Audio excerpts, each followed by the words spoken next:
ship that put to sea, and the name of the ship was the Billy O.T. The winds blew hard, her boat dipped down to below me, bully boys blow.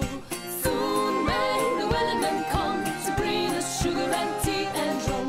One day when the tonguing is done, we'll take our leave and go. Précédemment, dans Rêve de dragon. La nuit a été plutôt calme dans la plaine, et nous décidons de vérifier si nous faisons bonne route vers la ville de Sidéralis. Pour ce faire, l'idée nous vient de nous rapprocher de la forêt et de monter à un arbre afin de voir au loin, car la plaine est tellement plate qu'elle semble s'étendre à perte de vue, tel un océan de verdure à nos pieds. C'est Nordlis qui grimpe la première. Hélas, mon ami est plus agile les deux pieds sur terre, comme le prouve sa belle chute sur le sol, heureusement sans mal. Albérien grimpe ensuite. Son agilité me surprend, mais il parvient en haut sans grande difficulté. Hélas, il n'arrive pas à voir plus loin que le bout de son nez, ce qui semble être une habitude chez lui. Je tente donc ma chance, sans plus de succès. C'est Malingri qui nous surprend tous. Il est aussi bon grimpeur qu'éclaireur visiblement, et il nous confirme que nous sommes bien sur la bonne route. Route que nous reprenons d'un bon pas, pour arriver en fin de journée, dans la ville de Sidéralis. Là, après avoir été contrôlés par les gardes à l'entrée, nous décidons de chercher une auberge. Sur le chemin de celle-ci, voilà que Malingri vole une pomme. J'ai beau avoir été élevé chez les saltimbanques, Mama Verma ne nous a jamais appris la rapine. Alors, d'un commun accord avec Nordlis et Albérien, nous décidons de l'exclure de notre petit groupe. Dommage, il était une bonne distraction pour moi. Mais alors qu'il s'éloigne enfin dans la foule, voilà que je réalise soudain. Ma bourse a disparu. Mon regard cherche le voleur de pommes, mais il est déjà bien loin. Albérien, lui, l'aperçoit. Nous nous précipitons tous trois vers lui et Nordlis saute sur ses jambes dans un magnifique plaquage au sol. Je récupère ma bourse, puis interpelle des gardes qui passaient par là pour leur remettre le gredin. Si j'ai bien compris, ce sont les astres qui le jugeront. Coutume étrange, aussi bien que dangereuse, si vous voulez mon humble avis. Toujours est-il qu'une fois débarrassés de l'importun, nous arrivons enfin à l'auberge. Là, le tenancier nous offre un bien étrange accueil. Nous dit non, mais à des tables séparées, chacun en fonction de son heure de naissance. Les plats proposés sont uniques, impartables. Je reçois un gâteau à la crème au beurre si lourd que quelques bouchées suffiront à me donner la nausée toute la nuit.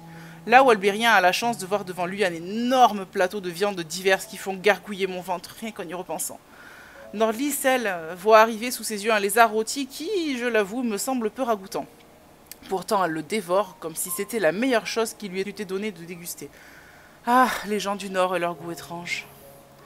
Après le repas, une femme attire mon regard. Il s'agit d'une diseuse de bonne aventure. Elle propose de me tirer les cartes ainsi qu'à mes compagnons.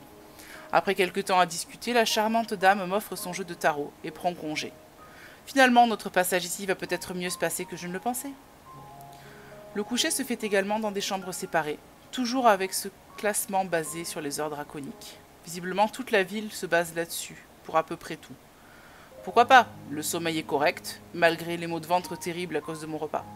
Et le lendemain matin, nous décidons d'aller un peu visiter les lieux touristiques de Sidéralis. Le stellarium pour commencer, puis l'auditorium.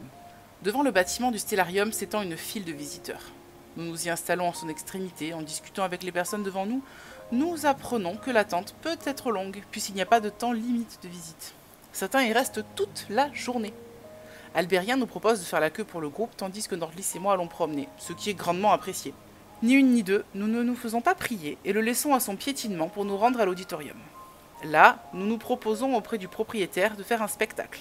Après une audition moyennement réussie, que nous décrochons tout de même, nous voilà sur scène.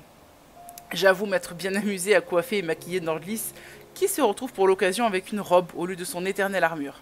La pauvre ne semble plus savoir où se mettre. Notre spectacle est un franc succès, et le gérant nous propose de revenir le lendemain matin pour recommencer, ce que nous acceptons avec plaisir avant d'aller rejoindre notre troisième larron. Albérien a avancé dans la file d'attente. Nous lui proposons de le remplacer pour qu'il puisse aller voir la conférence qui suit à l'auditorium, quelque chose sur les hauts rêvants, il me semble. Un sujet barbant, en somme. Et nous entrons juste après dans le stellarium. Là, nous sommes installés dans des fauteuils semi-couchés, la tête vers le plafond éclairée d'une myriade d'étoiles. La voix du conteur nous parvient sans que nous puissions le voir. Et il nous décrit ce que nous contemplons. Le spectacle semble magique, tant c'est beau, mais il est court. 20 minutes après être entrés, nous voilà déjà dehors. Après avoir promené un peu, nous retrouvons Albérien qui a terminé sa conférence. Il va à son tour voir le spectacle du ciel et après avoir passé le reste de la journée en ville, nous retournons à l'auberge pour la nuit. Cette fois-ci, nous décidons de partager notre repas et allons nous coucher. Dans la nuit, Je fais un rêve, et en discutant avec mes amis le lendemain matin, je réalise que nous avons tous trois fait le même. Nous sommes dans le stellarium, en train de regarder le spectacle que nous avons vu la veille, dans la vraie vie. Sauf que là, au lieu que les astres au-dessus de nos têtes soient blancs, ils brillent d'une myriade de couleurs. Au réveil, ce rêve me laisse la même impression que celui avec les oniroses il y a quelque temps de cela. Lorsque nous en parlons entre nous, nous réalisons qu'il faut que nous revivions exactement ce rêve afin d'en savoir plus. Commence donc une chasse aux informations. C'est auprès du conservateur du stellarium, qu'il nous a coûté cher de rencontrer, que nous apprenons qu'autrefois, il y a de cela de nombreuses années, le stellarium était éclairé de lumières multicolores comme celles que nous avons vues en rêve. Mais de mémoire d'astronome vivant encore à Sidéralis, la poussière qui sert à colorer le ciel du stellarium ne se trouve qu'à un seul endroit, la grande cité d'Amanjara, qui m'a vu grandir. Il s'agit très exactement de poussière d'étoiles. Il semblerait que notre route nous emmène à Amanjara. Mais comment nous y rendre? Là est la question.